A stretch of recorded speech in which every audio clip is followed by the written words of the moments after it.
Daniel hit $100,000 on a Tuesday. He was eating lunch at his desk. He opened his banking app the way he always did, half paying attention, and there it was, 6 figures, the number he'd been chasing for 11 years, and he felt nothing. No champagne, no fireworks, just a number on a screen and a sandwich getting cold. And if you've ever hit a money goal and felt that exact same strange flatness, you already know where this is going. Here's what Daniel couldn't see. At that exact moment, something flipped. Not in his account, in the math underneath it. And from that Tuesday on, every single dollar in that account started behaving differently than it had the day before. Because there's a specific point where your money quietly stops working part-time and starts working full-time. A point where it begins adding more to your pile than you do. And for most people, that point lands in one very specific place. It's not $1 million, it's not retirement. I'll show you exactly where it is, and why crossing it changes everything that comes after. My name's Leo. I spend way too much time thinking about money, specifically why smart people keep making terrible decisions with it.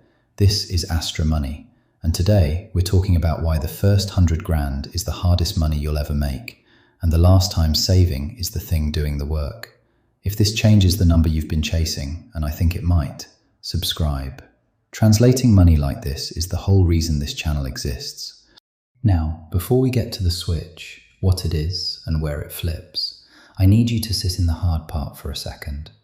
Because the first stretch of this journey is brutal and almost nobody warns you.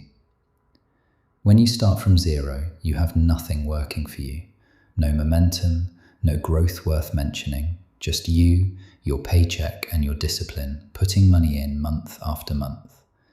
You drop in $500, the market hands you back a few bucks. You drop in another 500, a few more bucks. It feels pointless. It feels like the account isn't moving no matter what you do. And that feeling, that quiet, why am I even bothering, is the single biggest reason people quit. Here's the thing they get wrong. They're not wrong about the feeling. They're wrong about what it means. Charlie Munger, Warren Buffett's partner, one of the people who built Berkshire Hathaway, said it about as bluntly as anyone ever has. He said the first $100,000 is the hardest part of building wealth, that you should do whatever it takes to get there, walk everywhere, skip every luxury, just get your hands on that first 100 grand. Because after that, he said, you can ease off the gas. Munger pictured it as rolling a snowball. Start early, find a long hill, let it run. And that's a good picture, but I don't think it's the most precise one. A snowball is gradual. It grows a little more every turn. What actually happens at 100,000 isn't gradual. It's a threshold. You cross it. So let me give you a sharper way to see it. Think about a rocket leaving the ground. For the first part of the climb, it's burning a massive amount of fuel just to fight gravity. Almost all of its energy goes into one thing, not falling back down. That's you under 100,000. Your fuel is your savings, and right now you're burning it just to hold your position against gravity. But there's an altitude, escape velocity, where the rocket is finally moving fast enough that it stops fighting gravity and starts pulling away from it. It doesn't need you to burn fuel at the same rate anymore. The momentum carries it. And your money has an escape velocity too. I'm about to show you exactly how high it is. Let's put a real number on it. We're going to assume your money grows about 7% a year. Now, you've probably heard the stock market does 10%, and historically that's true. Over the last 100 years, the US market has returned around 10% a year. So why am I using 7? Because that 10% includes inflation. Part of that growth isn't your money buying more, it's just prices rising and the dollar figure inflating to keep up. When you strip inflation out, what's left, the real growth, the increase in what your money can actually buy, is about 7%. That's the honest number. It tells you what your wealth is worth, not just what it says on the screen. So 7 it is. At 7%, $100,000 throws off $7,000 a year. That's about $580 a month. $580 every month that you did not work for. That's a rent payment. That's a car payment plus a full grocery run. Appearing in your account on its own while you sleep from money you already had. Hold on to that number. It's about to matter more than you'd think. Because here's the first thing I actually want you to walk away with today, and you can act on it the second this video ends. Under $100,000, the thing that builds your wealth is not your returns. It's your savings rate. It's how much you put in. Let me prove it. Daniel saved $500 a month, and it took him 11 years to reach $100,000. Of that $100,000, how much was investment growth, and how much was just his own money? $66,500 of it was money he put in himself. Only $33,500 came from growth. 2/3 of his first $100,000 was just him saving. So if you're under $100,000 right now, losing sleep trying to pick the perfect fund or squeeze an extra 1% out of the market, stop. At this stage, that extra 1% is rounding error. The lever that actually moves your life is the boring one. Spend less than you earn and put the difference in relentlessly. The amount you save will outrun any clever investing trick you could pull. And that's the freeing part. You don't have to be brilliant. You have to be consistent. Now, somebody watching this is already thinking, easy for you to say, 100,000 is impossible on my salary. This is advice for people who already have money. I hear you, and the numbers actually disagree with you. I'll show you exactly where most people stand in a minute. But first I have to show you the switch, because this is where everything turns.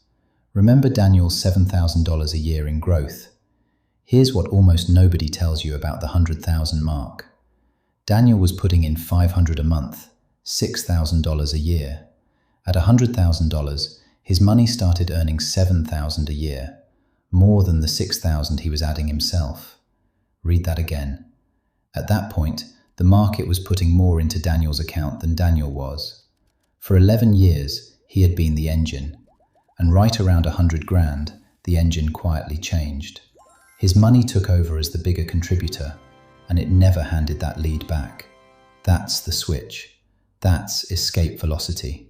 It's the moment your savings stop being the main thing building your wealth, and your wealth starts building itself faster than you can. And here's the twist. The exact advice I gave you 60 seconds ago.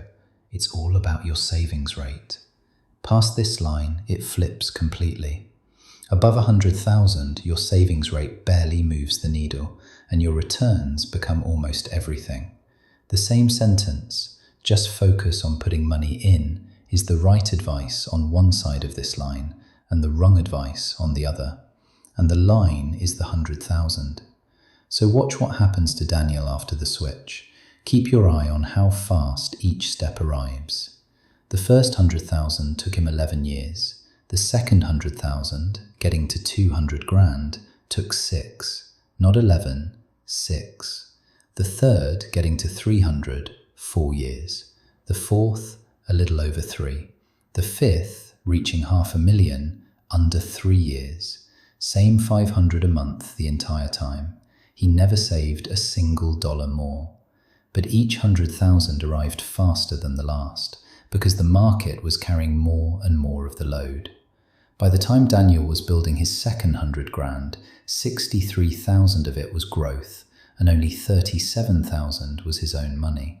The exact opposite of his first 100. Here's the cleanest way to see the whole thing. At $25,000, the market is doing about a quarter of the work. At 100,000, it crosses half, 54%. By 500,000, the market is doing 85% of the work, and you're doing 15.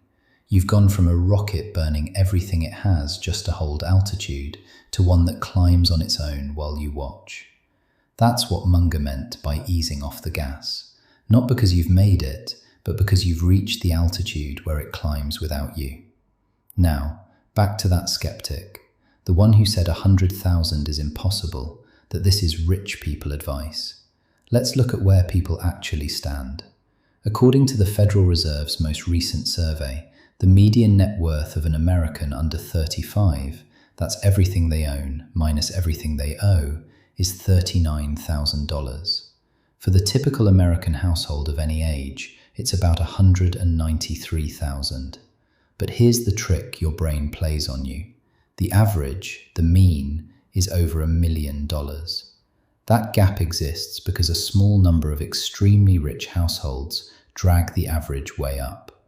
The number you compare yourself against online, the flexed lifestyles, the everyone's a millionaire feeling, that's the mean. And for almost everyone, it's fiction. The real bar, the one half the country sits below, is on the floor. So if you have $100,000 invested, you are not behind. You're already ahead of most people your age, and you've reached the exact altitude where your money starts pulling its own weight. And if you don't have it yet, now you know the grind has an end point and what's waiting on the other side of it. So think back to Daniel, eating his sandwich, staring at a number that made him feel nothing. He thought he'd reached a finish line. He hadn't. He'd reached a launch point. Those 11 hard years weren't the climb to the top. They were the climb to escape velocity. Everything after that Tuesday gets faster, lighter, and more in his favor. The boring grind was the whole game, and he'd just won it without realizing. If you're still in the hard part, putting money in and feeling like it doesn't matter, it matters more than anything you'll do later. You are building the thing that takes over. Keep going. The switch is real, and it's closer than it feels. One honest note before you go. This is education, not financial advice. I'm not your financial advisor, and these numbers are long-run averages, not promises. The market doesn't hand you a tidy 7% every year. Some years it's far more, some years it falls. Your money, your call. I'm Leo. I'll see you in the next one.